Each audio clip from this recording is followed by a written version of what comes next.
I gave myself this challenge: build a virtual Scrum Master Assistant using only the free version of ChatGPT. Hello, and welcome to my new episode. Today I'm going to show you a DIY AI Scrum Master agent, which is great because it's a free version. We're going to be using ChatGPT. I think it's 5 at the moment that I've got here and I'm using today. So the way to start is every time you want to use this AI Scrum Master, we're going to give it this context. So it is a helpful, insightful, and agile-aware Scrum Master agent, and it supports the Scrum Master by summarizing team updates during their daily stand-ups, tracking and listing blockers or risks, drafting sprint goals based on backlog items, suggesting retrospect themes, and using a professional light tone that builds trust, and always explains your reasoning behind this and avoids Agile jargon unless asked to. Okay, so we'll put that in and see what it does. So this is basically us setting it up, from a certain perspective. We want it to act as a Scrum Master, essentially.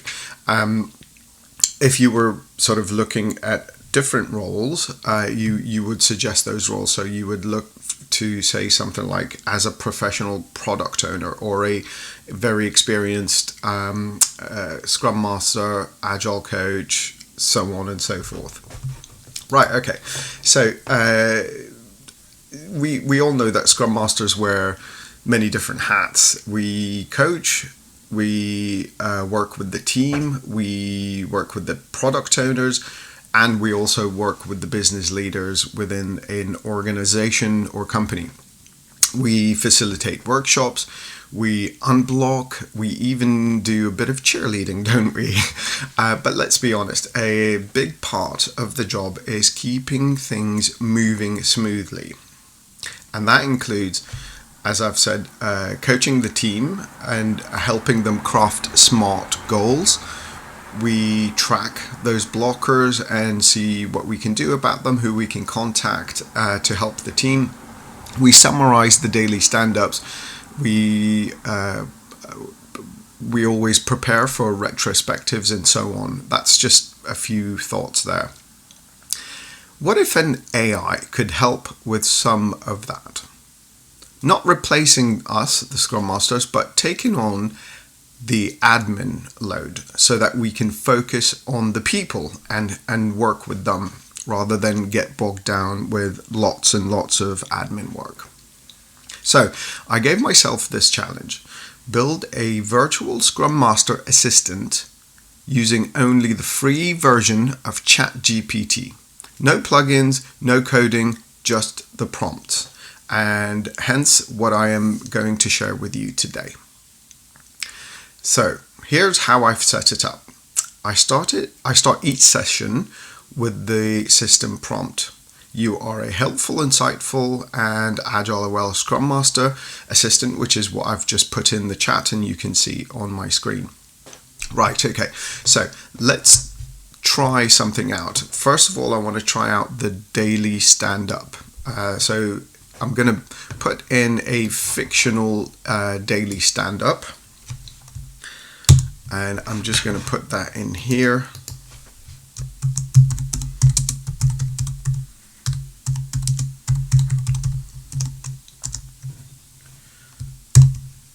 Right, so I've got some fictional names as well.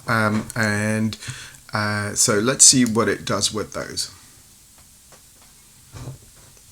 And so it's given me a stand-up summary with important signals, pulling out team update, blockers and risks, suggested next actions, and it's also given me a reasoning as to why this framing.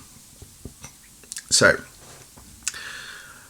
let's have a look. Alice finished the login screen and is now adding validation. All good. no issues there. And you can see that that's what I've said, that Alice is working on the login screen.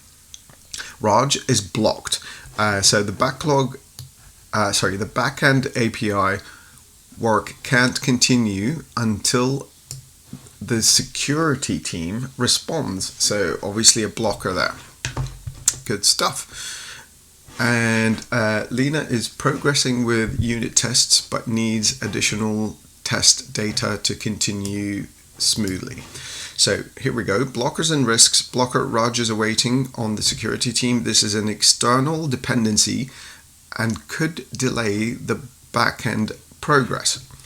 Risk, Lena testing may slow down if test data isn't provided soon. So the suggested next actions is nudge or escalate with the security team to unblock Raj and check who can quickly provide or generate test data for Lena. This is usually an easy win. That's great because it's even suggested where to start, kind of thing, with that easy win. Why this framing? I've separated progress from blockers so the team's momentum is visible while making the risk explicit and actionable rather than just noted. So it's really nice and clear, no fluff in there, and it instantly picked up the risks. So that's a really good win for me as a Scrum Master to do that summary for me. Good job, ChatGPT. Right, okay, so let's do another demo. Let's look at sprint goals drafting. This is more of a strategic sort of input, so let's see how it reacts to that. I'm going to put in some hypothetical backlog items in there.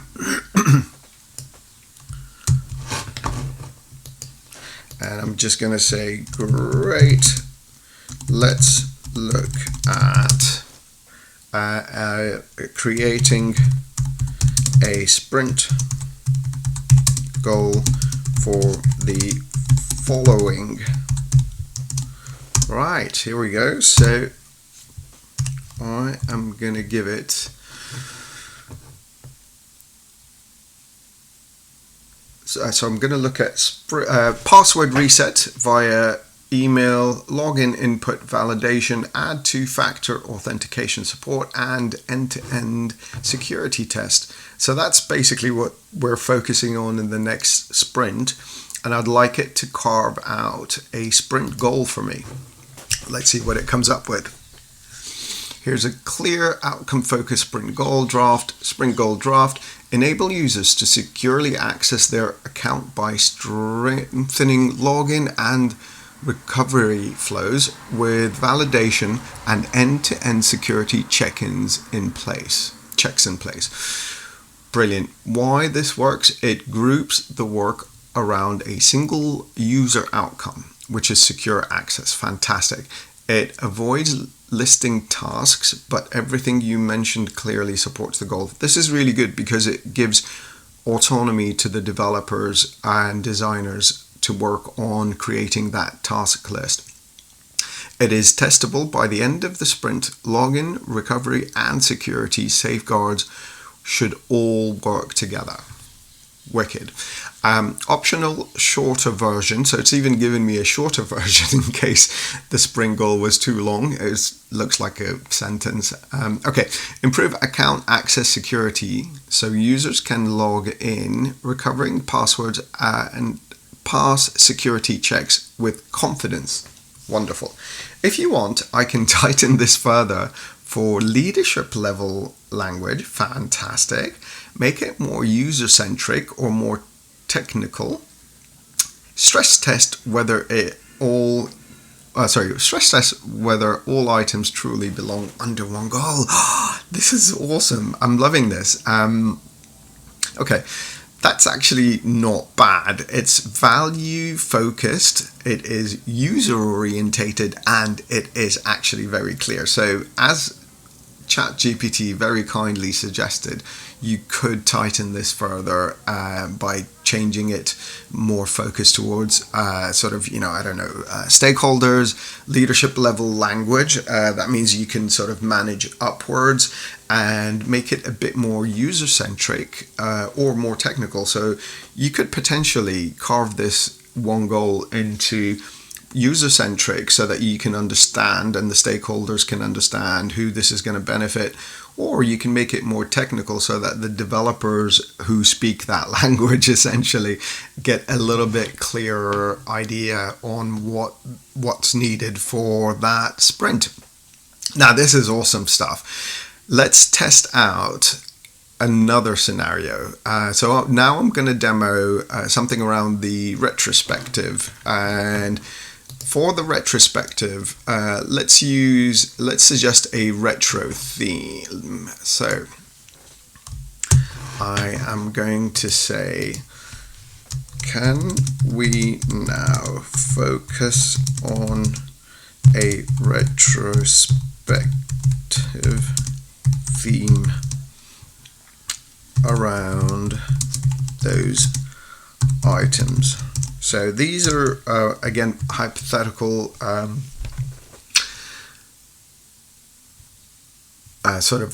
sprint summaries. And in this sprint summary, I've said, right, we've missed 2 out of the 3 sprint goals. There's been some positive feedback on pair programming, and multiple mid-sprint priority changes is what's happened throughout the previous sprint. So we want to do a retrospective theme around this. So with the initial sort of ask in hand at the top here, I am gonna click this button and let's see what it comes up with. Okay, good stuff. Based on that sprint summary, here's a strong retrospective theme you could use. So the theme is, how did mid-sprint changes affect our ability to deliver security improvements? And then it tells me why this theme fits. You missed most of the sprint goals. I wouldn't say so, but I missed 1 out of 3. So the retro should explore why, not just what slipped. Okay, good. I like that focus because it doesn't sort of point fingers and say, oh, this has slipped. You guys have not done a great job. We are focusing as to why this happened. The priority changes are the most likely driver of the outcome, especially for tightly related work like security features. And pair programming worked well, so the theme allows you to look at what to protect and amplify, not just what to fix. And I like that. I think it's nice to sort of focus on something positive as well. Right, so it's even suggested some helpful prompts to guide the discussion. Which priority changes were unavoidable and which could have waited? So yeah, this is really good because it helps the team understand, or at least explore, how to prioritize. And this is something as Scrum Masters is key in terms of helping the team explore how to prioritize better. Where did pair programming help us move faster or reduce the work? Again, focusing on the positive, which I really like. And what signals did we miss that the sprint goal was at risk? So I guess this is at the planning potentially. Did we overcommit? What one change would most improve our chances of hitting the sprint goal next time? And I'm going to hazard a guess it's around priorities and sort of unplanned work. So how do we manage unplanned work? This is really good stuff, guys. This is really nice. So managing scope. How can we handle scope changes without losing focus? What worked well? How did pair programming work to improve our delivery and planning effectiveness? Were we realistic about our sprint goal? I think honestly, this is stuff that would have probably taken me 15-20 minutes to put together. This AI tool did it in seconds. So I can imagine for bigger bits of work, it might, it will definitely help me get my time back to work on other things. Okay, so guys, let's summarize this, right? What worked, what didn't work. So what did I learn? It's great at structuring messy information, suggesting coaching questions, and turning backlog into meaningful goals. And I think that's super helpful for a Scrum Master that's busy. I personally work with 3 squads at the moment. I have worked with up to 7 squads in the past, and I can imagine how incredibly useful this is. On the sort of not so great side, it's not magic. It needs very clear input. I think there's still a lot of work to be done by the Scrum Master with the people to capture the information so that we give it the right information. It can be a little bit generic without context. Unless you give it a clear context and background, it will give you sort of quite generic, responses.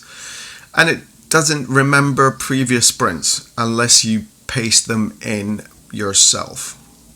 So here's the bottom line. AI won't replace you as a Scrum Master, but it can give you back time. Time to listen better, time to coach better, and time to lead your squads and your product owners and your business better. This tool can be your assistant. It's not your competition. And the best part, you can do it all out of this free version of ChatGPT. If you want to try this out, I've put together a free prompt sheet, guys. And all you need to do is hit the subscribe button, give me a thumbs up in the chat, and I will send you the link or the sheet itself. Hit that like button and drop a comment below. Would you trust an AI Scrum Master Assistant in your team? I want to know what you think. Please do give me a chat, and thank you for watching Agile Chef. See you in the next one. Thank you very much, everybody. Cheers.